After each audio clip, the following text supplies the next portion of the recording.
കാര്യം ഇന്ത്യൻ ഭരണഘടന പോലും എഴുതപ്പെട്ടിരിക്കുന്നത് സ്ത്രീകൾക്ക് വേണ്ടിയാണ്. എങ്കിലും പല മേഖലകളിലും സ്ത്രീകൾക്ക് ഇന്ന് അലിഖിതമായ വിലക്കുണ്ട്. ഇത്തരം വിലക്കുകൾ നിലനിൽക്കെ ചെയ്തത് ഇതാ ശ്രീകോവിലിൽ ഒരു സ്ത്രീ എത്തിയിരിക്കുന്നു.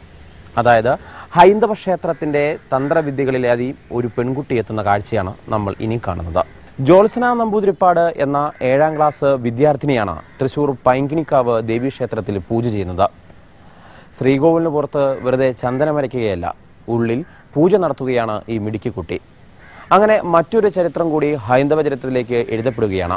അലിഖിതമായ നിയമമാണെങ്കിലും അത് മാറ്റിക്കുറിക്കാൻ ഒരു 7ാം ക്ലാസ്സുകാരി വേണ്ടി വന്നു. അതും താന്ത്രിക് വിദ്യ പഠിച്ചുകൊണ്ട് തന്നെ ഈ മിടുക്കി ക്ഷേത്രപൂജയിലേക്ക് എത്തുന്നു. ആ കാഴ്ചയാണ് ഇനി കലൈഡോസ്കോപ്പ്.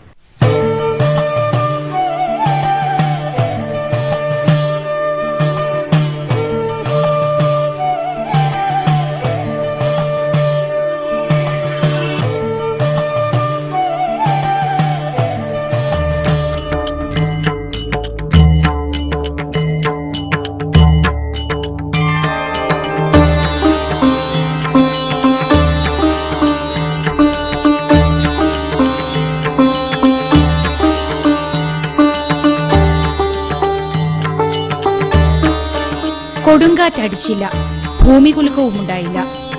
ഒരു പെൺകുട്ടി കാളി വിഗ്രഹം പീഠത്തിൽ പ്രതിഷ്ഠിച്ചു. പിന്നെ ജീവചൈതന്യം ആവാഹിച്ചു. തുടർന്ന് പുതുക്കി പണിത ക്ഷേത്രത്തിൽ കുടിയിരുത്തിയതിനു ശേഷം നിത്യപൂജകൾ.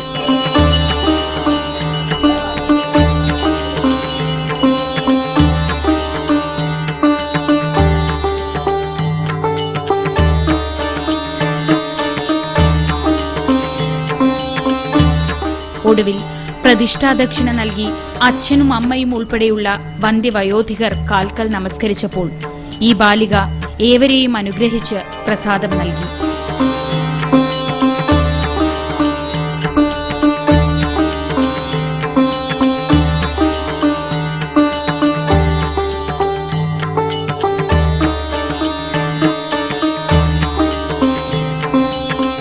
കേരളത്തിന്റെ ആധ്യാത്മിക ചരിത്രത്തിൽ ഒരു നാഴികക്കല്ലിന് സാക്ഷിയാവുകയാണ് നമ്മൾ.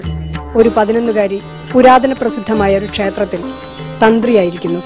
ഇനി കേരളത്തിലെ 108 ദുർഗാലയങ്ങളിൽ ഒന്നായ പൈങ്കണ്ണിക്കാവിലെ തന്ത്രി ജോത്സ്ന നമ്പൂതിരിപ്പാട് എന്ന 7ാം ക്ലാസ്സുകാരി. താൻ പ്രതിഷ്ഠിച്ച ഭദ്രകാളിയുടെ മാതൃസ്ഥാനത്താണ് ഇനി ജോത്സ്ന.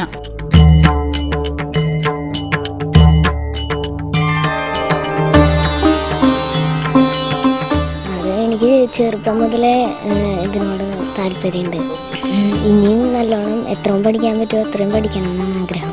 കേരളം സൃഷ്ടിച്ച ശേഷം സാക്ഷാൽ പരശുരാമൻ താന്ത്രിക പരമ്പരയ്ക്കായി ആന്ധ്രയിൽ നിന്ന് കൊണ്ടുവന്നതാണ് താഴമൺ തരണനെല്ലൂർ മഠങ്ങൾ എന്നാണ് സങ്കല്പം. ആ പാരമ്പര്യമുള്ള തരണനെല്ലൂരിലെ ഇപ്പോഴത്തെ കാരണവരും കൂടൽമാണിക്യം ശ്രീപത്മനാഭസ്വാമി ക്ഷേത്രം, തൃപ്രയാർ ശ്രീരാമക്ഷേത്രം തുടങ്ങി കേരളത്തിലെ 100ഓളം ക്ഷേത്രങ്ങളുടെ തന്ത്രിയുമായ പത്മനാഭൻ നമ്പൂതിരിപ്പാടിന്റെ മേൽനോട്ടത്തിലാണ് ഒരു പെൺകുട്ടി ക്ഷേത്രം തന്ത്രിയായത്. അതും നൂറ്റാണ്ടുകളുടെ കീഴ്വഴക്കം തെറ്റിച്ച്. ശ്രീകോവിലിനുള്ളിൽ സ്ത്രീയോ എന്ന് നെറ്റിച്ചുളിക്കുന്നവരോട് ഈ ആചാര്യൻ ആവശ്യപ്പെടുന്നു. സ്ത്രീകൾക്ക് തന്ത്രവിദ്യ നിഷിദ്ധമാണെന്ന് പറയുന്ന ഏതെങ്കിലും ഒരു ഗ്രന്ഥം ഹാജരാക്കുക.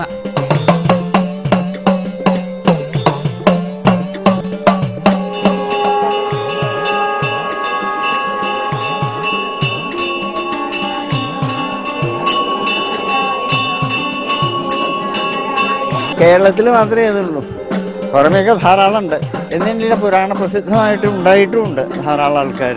പുരാണത്തിലൊക്കെ പറയുന്നുണ്ട്, താന്ത്രിക ആഗമങ്ങളിൽ പറയുന്നുണ്ട്. മന്ത്രങ്ങളിൽ ഏറ്റവും പ്രധാനമായിട്ടുള്ളത് ശ്രീവിദ്യോപാസനയാണ്.